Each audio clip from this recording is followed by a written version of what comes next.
um,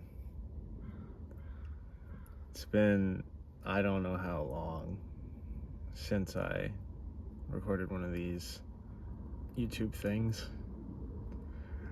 I'm in Seattle still. I'm still outside of that park with the vibrant moss and gloomy vibe.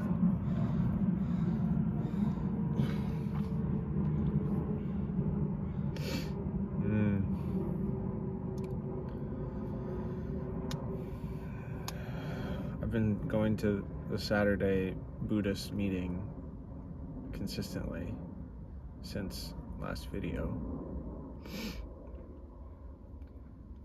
I've also started attending a Marijuana Anonymous meeting on Mondays, and I started getting receiving food offerings from the local community lunch church organization. I also started volunteering there, so that gives me plenty of sort of activity and community involvement during the day. Like, I can receive coffee there on the weekdays in the morning from like 9:30 to 10:30, and then lunch on the weekdays from 11:30 to 1, and plenty of opportunity around those times to, get behind the closed doors and see what's going on behind the curtain to produce the offerings every single day for like 150 people and be a part of that machine.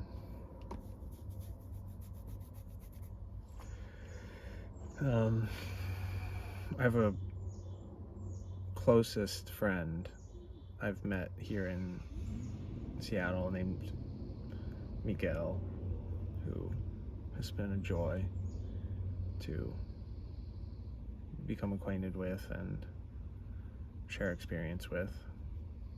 Also, what's been particularly beautiful is offering my experience and, in a way, like input and guidance on how to relate to Buddhism. Yeah. And in my own path, like, I've been giving away my stuff. I've been sort of reacquainting myself with suffering and my experience of suffering. Yeah. The causes therein.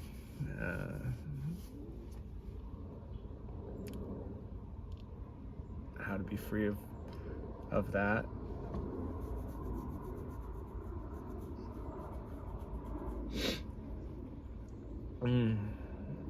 Miguel got me so I had been trying to get the Majjhima Nikaya, and then I was like, all right, I'll buy it. So, but he got me the Samyutta Nikaya, so now I've got 2 of the baskets of suttas to explore and take notes on. For a while, I was going to the library after community lunch and taking notes on a given sutta or whatever that happened to interest me at the time.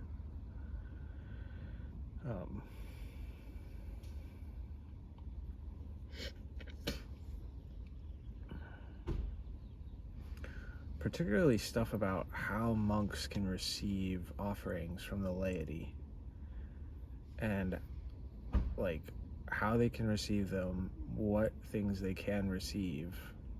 How's it going? Hey, I'm good. How are you? So, yeah, those teachings on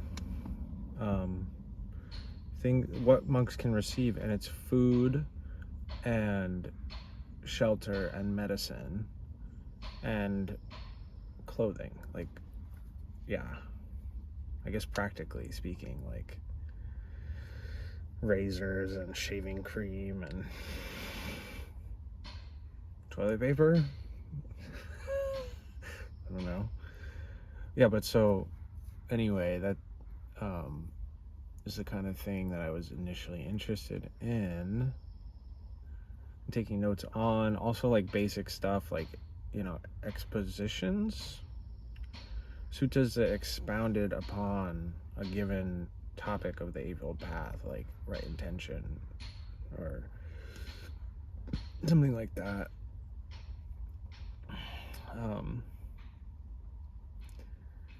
Right view. I was just approached there by one of the neighbors here, because I've been in the same area since I arrived, and by now some of the neighbors have recognized me, and one of them just approached me, and I introduced myself. I met him. I told him, I moved into my car as part of my path towards Buddhist monasticism, and if him or any of his neighbors want me to leave, like, please let me know. I'll be out of here, out of your hair, as soon as you say the word. Like, yeah. Though technically I am legally here, but still, like, complete respect. I am a little bit nervous just about having had that direct interaction with someone whose space I reside within.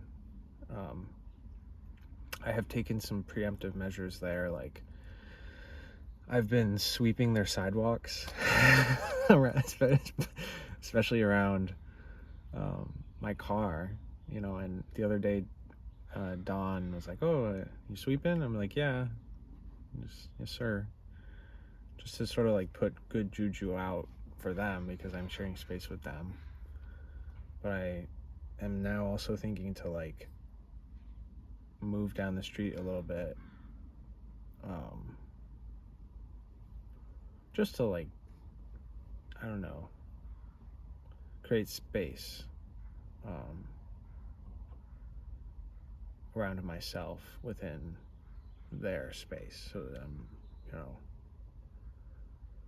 a little bit incognito, or I don't know, like not stepping on anyone's toes. I guess that's a way to phrase that.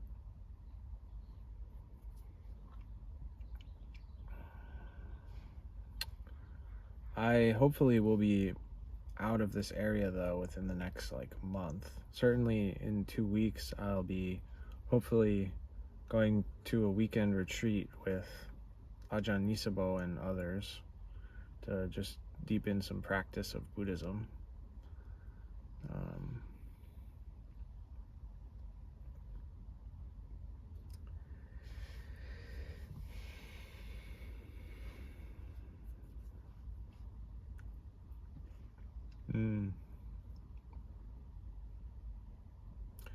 Yeah, and then Ajahn Nisabo, I mean, I never even spoke about this. It's been so long since I've recorded that video reflection. Ajahn Nisabo, he was like, you should go to Abhayagiri, in the context of my like greater becoming a monastic thing. And I'm not so sure if he recommended I go to Abhayagiri sort of for the purpose of potentially being ordained, or for the purpose of just generally deepening practice.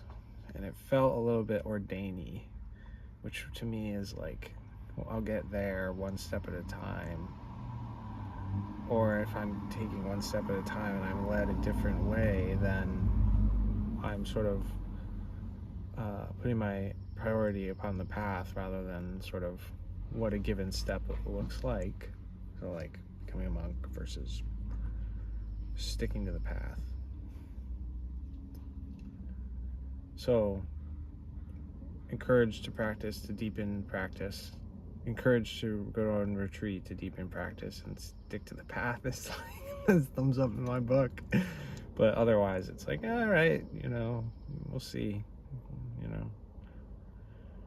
Been there, done that, jumping into monasticism. Not always the best way to go. But nonetheless, I mean, that's really all I've got on my agenda, is to get to that retreat and do a Bayagiri again. In order to get to those two, I'll have to change my oil. So that's something to do. Been giving away my stuff piece by piece. I actually had a moment where I thought that my car had been stolen. So for a whole day and night, I was in the mental space of having lost my vehicle. All I remained in possession of was my wallet, my phone, and my water bottle. So it was like a real wake-up call.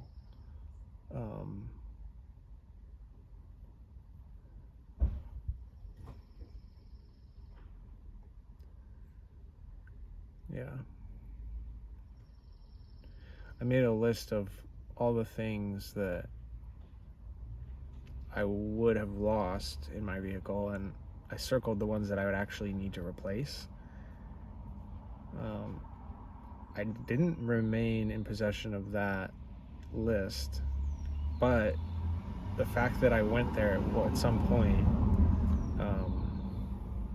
and I sort of went through, what I really need and what I actually just sort of, I could things I could actually potentially give away. Of course, I'll need the car itself to get to, transportation and such. You get to Bayagiri, whatever. But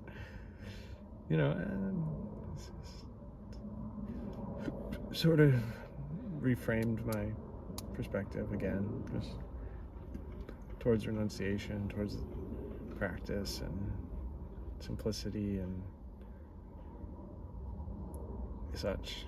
So yeah, just a quick check-in. Maybe I'll check in more. So I don't know what prompted me to do another one here now, but yeah, very awesome stuff. So peace.